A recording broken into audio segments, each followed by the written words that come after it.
Hello दोस्तों, नमस्कार। We are teachers academy पर मैं विनय कुमार आप सभी का हार्दिक स्वागत करता हूं। डियर स्टूडेंट्स, आज से हम बीएड की क्लासें स्टार्ट कर रहे हैं इस चैनल पर। तो बीएड में सबसे पहले जो सेकेंड ईयर बुंदेलखंड विश्वविद्यालय झांसी की कोर्स है उसको हम प्रारंभ कर रहे हैं और उसके अंतर्गत historical perspective of Indian education का पहला चैप्टर जो कि वैदिक कालीन शिक्षा प्रणाली से संबंधित है। तो आइए उसकी शुरुआत करते हैं। देखिए, सबसे पहले वैदिक काल में शिक्षा का विकास। इस काल में शिक्षा का विकास किस तरीके से हुआ, कैसी स्थितियां थी, क्या क्या चीजें थी, आइए हम इसको देखेंगे। तो इसको पढ़ने से पहले हम लोग इसको एक जरा आउटलाइन बना लेते हैं इसकी कि हमको इसके अंतर्गत क्या क्या चीजें पढ़नी है। ठीक है, तो सबसे पहले हम लोग इसमें देखेंगे कि वैदिक काल हम किस काल को कह रहे हैं, वैदिक काल, और इस समय शिक्षा का क्या अर्थ था, यानी कि वैदिक काल में शिक्षा का अर्थ, इसको समझेंगे। फिर वैदिक काल में शिक्षा का वित्त एवं प्रशासन किस तरीके का था। तो वैदिक काल में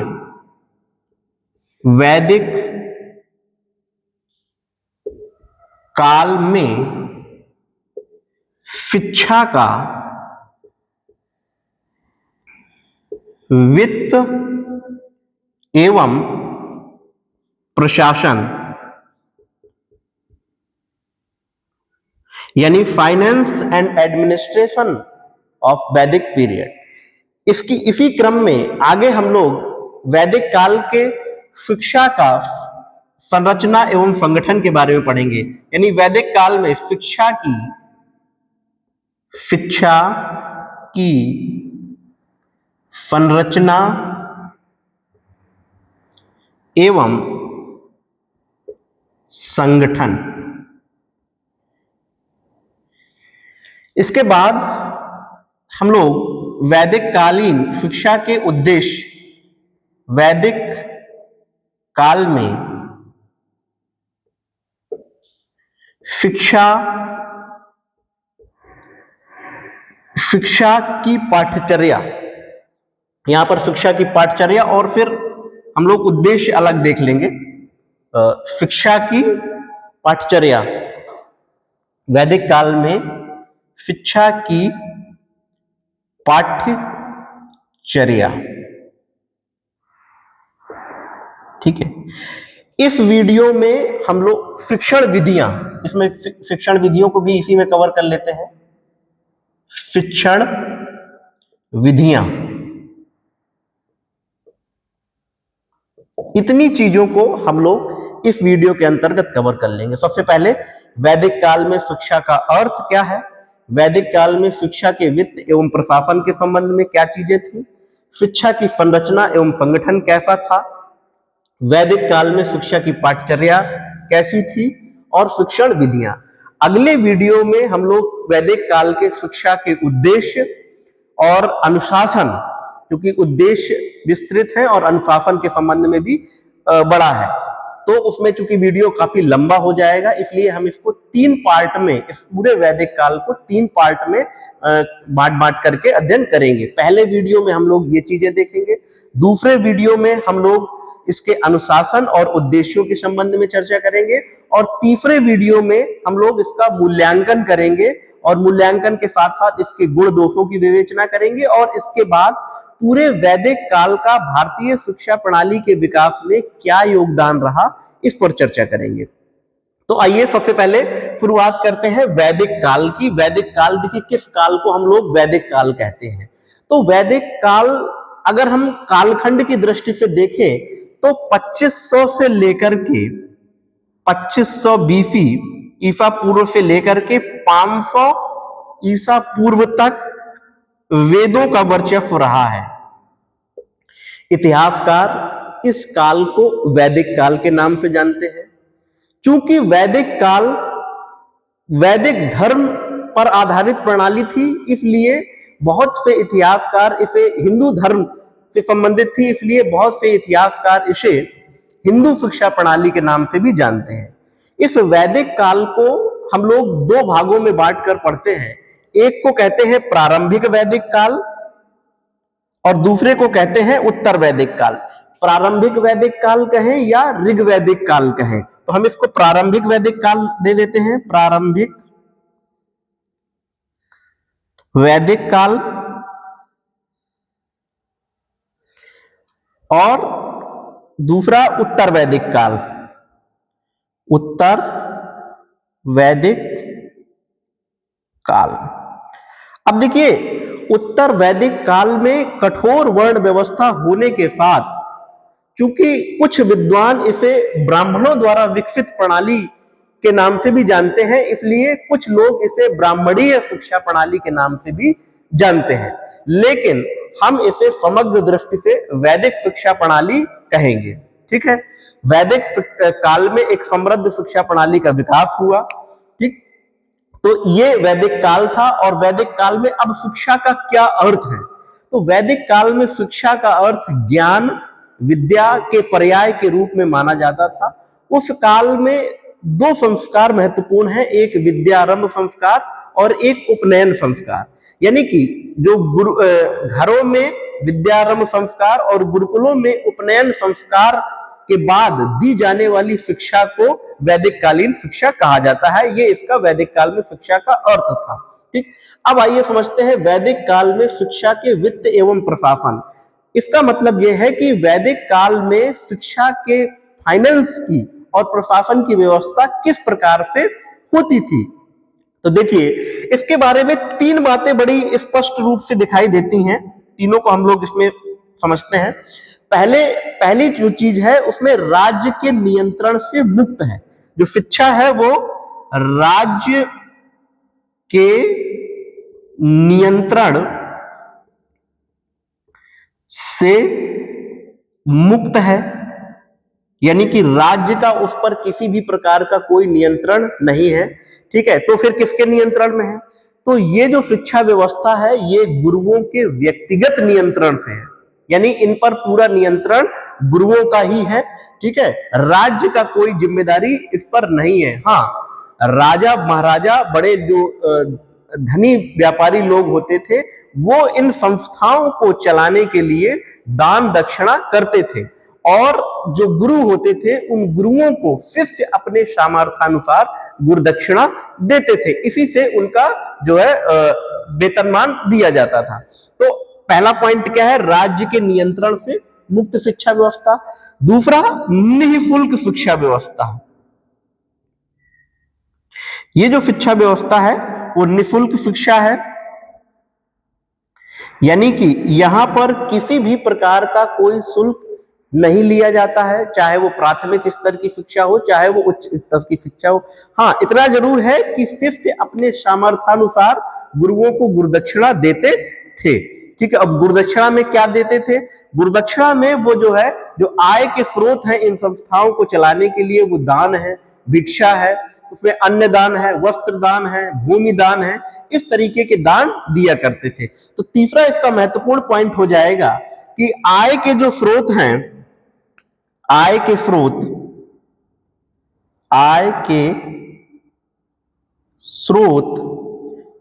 इसके अंतर्गत दान है, भिक्षा है और गुरुदक्षिणा है।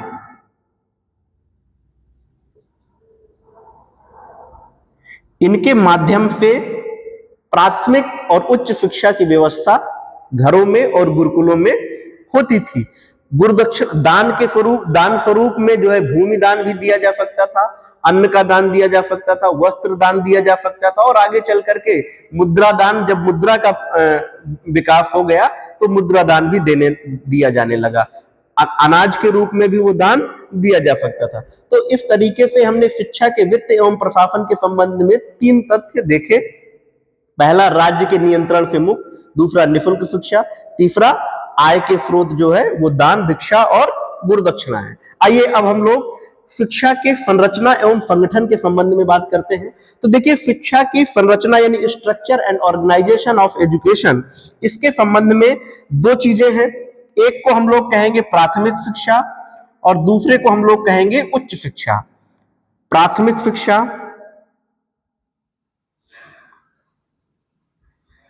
और दूसरी है उच्च शिक्षा, यानी कि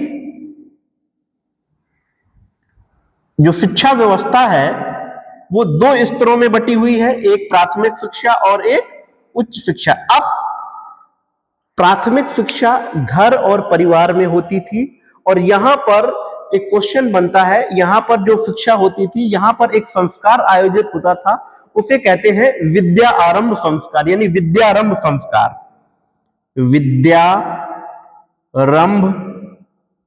संस्कार,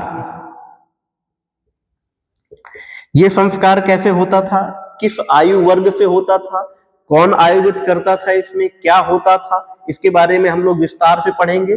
और दूसरा संस्कार है जो उच्च शिक्षा में जब प्रवेश होता था तो उसे हम कहते हैं उपनयन संस्कार। उपनयन संस्कार। इन दोनों ही संस्कारों के बारे में संक्षिप्त टिप्पणी लिखने के लिए परीक्षा में प्रश्न बनता है कि विद्यारंभ एवं उपनयन संस्कार पर संक्षिप्त टिप्पणी लिखिए। तो आइए सबसे पहले जानते हैं विद्यारंभ संस्कार के बारे में क्या होता था। देखिए, विद्या आरंभ संस्कार, पहली बात तो ये घर में होता था और परिवार में। एक ऑप्शनल में ऐसा ही प्रश्न बनता है कि विद्यारंभ संस्कार कहां आयोजित होता था, तो घर और परिवार में आयोजित होता था। बच्चे को किसी शुभ दिन उसे स्नान करा करके नए वस्त्र पहनाए जाते थे। उस नए वस्त्र पहना करके बच्चे को जो कुल पुरोहित होते थे उनके सम्मुख बैठाया जाता था, बच्चे को उपस्थित कराया जाता था। एक तरफ मान लीजिए कुल पुरोहित बैठते हैं, दूसरी तरफ बच्चा बैठ गया। फिर कुल पुरोहित एक वस्त्र बिछाता था, इस तरीके का, मान लीजिए ये एक वस्त्र बिछा दिया गया, ठीक है। वस्त्र बिछाने के बाद इस वस्त्र में जो है चावल बिछाया जाता था, तो ये मान लीजिए ये चावल बिछा दिया गया, ठीक है। अब वेद मंत्रों के उच्चारण के बाद बच्चे की उंगली पकड़ करके, एक उंगली पकड़ करके उसके वर्णमाला के अक्षर लिखाया जाता था। मान लीजिए हमने इस तरीके से उंगली से ऐसे इस तरीके से बिछे हुए चावलों पर एक वर्णमाला का अक्षर लिखा दिया। उसके बाद बच्चे की नियमित शिक्षा प्रारंभ हो जाती थी और यह शिक्षा 5 वर्ष की आयु से प्रारंभ हो जाती थी। इस प्रकार से विद्यारंभ संस्कार के बाद जो शिक्षा घर परिवार से शुरू होती थी उसे ही हम नियमित शिक्षा मान लेते थे और वो प्राथमिक शिक्षा के अंतर्गत मानी जाती थी। तो ये इसमें एक संक्षिप्त टिप्पणी इस तरीके से लिखने को आता है। ये बात विद्यारंभ के बारे में समझ में आ गई होगी, उम्मीद है। अगर नहीं आई तो मुझे आप कमेंट कर सकते हैं। आगे उपनयन संस्कार। अब उपनयन शब्द का मतलब क्या है, पहले तो इसका अर्थ जान लेते हैं। उपनयन का क्या अर्थ होता है? कई बार सीधे सीधे उपनयन का अर्थ परीक्षा में पूछा जाता है कि उपनयन का क्या मतलब है।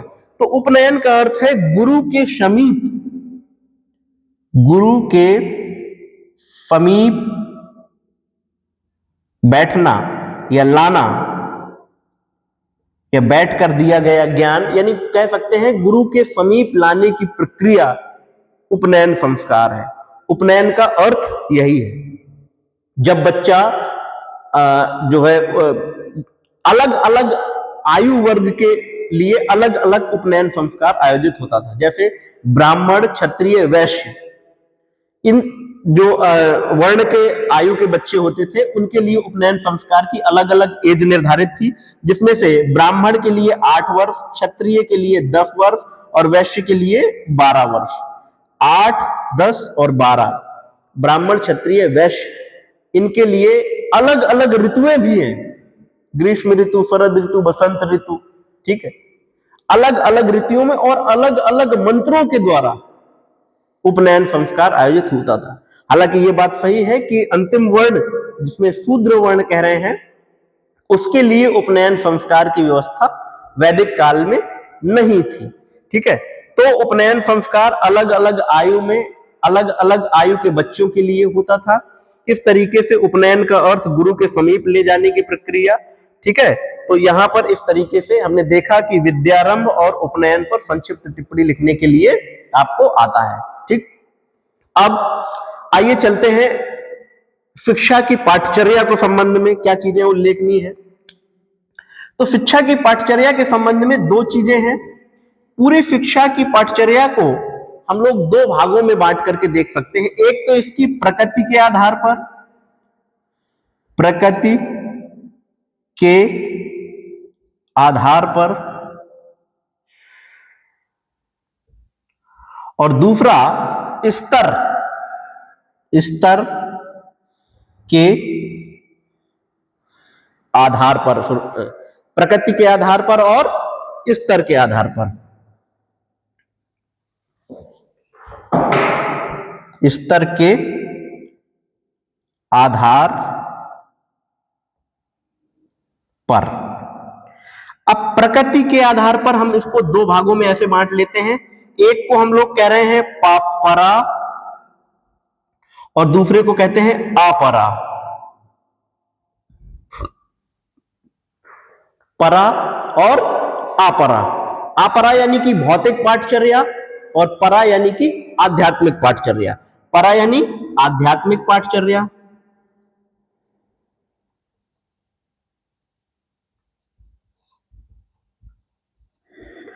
और परा यानी कि आध्यात्मिक पाठचर्या और अपरा यानी कि ये भौतिक पाठचर्या।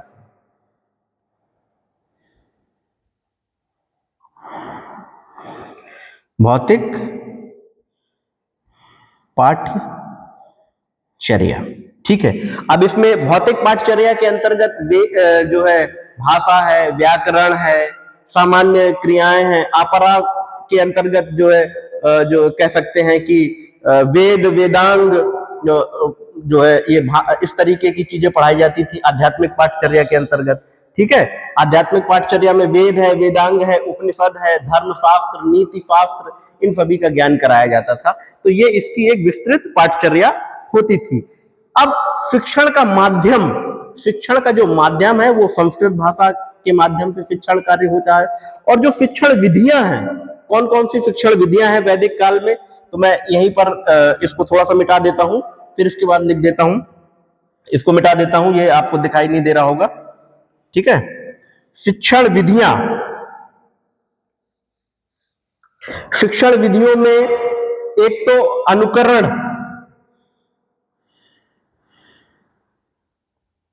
अनुकरण का मतलब कोई चीज दोहराना, किसी चीज को देख करके वैसा ही कार्य करना अनुकरण विधि है। जैसा मान लीजिए गुरु कर रहे हैं और गुरुओं को देख करके बच्चा भी वही चीज करता है, अनुकरण विधि। आवृत्ति विधि, दोहराना, ठीक है। और फिर इसके बाद तर्क विधि है, वाद विवाद, वाद विवाद विधि के माध्यम से भी शिक्षण कार्य होता था। वाद विवाद विधि, श्रवण, श्रवण, मनन, चिंतन करना, और निधिध्यासन, अभ्यास करना, ये सारी वैदिक कालीन शिक्षण विधियां। प्रश्नोत्तर, गुरु प्रश्न कर रहे हैं और गुरु जो छात्र प्रश्न कर रहे हैं और गुरु उनके उत्तर दे रहे हैं, तो प्रश्नोत्तर विधि। इसके अलावा कह सकते हैं व्याख्या, ठीक है, व्याख्या, अनुकरण, आवृत्ति, तर्क, वाद विवाद, श्रवण, मनन, निधिध्यासन और प्रश्नोत्तर, इन सारी विधियों के माध्यम से शिक्षण कार्य होता था। तो आज की क्लास में हमने वैदिक काल में शिक्षा का अर्थ समझा, वैदिक काल में शिक्षा का वित्त एवं प्रशासन, शिक्षा की संरचना एवं संगठन, इसके अंतर्गत हमने शिक्षा, प्राथमिक शिक्षा, उच्च शिक्षा को देखा। शिक्षा, वैदिक काल में शिक्षा की पाठचर्या को हम लोगों ने देखा कितने स्तरों में बटी हुई है, ठीक है। और फिर हमने शिक्षण विधियों के बारे में देखा। तो उम्मीद है मुझे यहाँ तक आपको चीजें समझ में आ गई होंगी। अगली क्लास में हम लोग जो है इसके अनुशासन, इसके उद्देश्यों को कवर करेंगे और फिर अगली क्लास में हम इसके जो है मूल्यांकन करेंगे। तो आज के लिए धन्यवाद। अगर वीडियो आपको अच्छा लगा हो तो लाइक कीजिए और इस चैनल को सब्सक्राइब कर लीजिए। वीडियो बीएड से संबंधित पूरे इस पाठ्यक्रम के वीडियो आपको सीक्वेंस से यहाँ पर मिल जाएंगे। Thank you.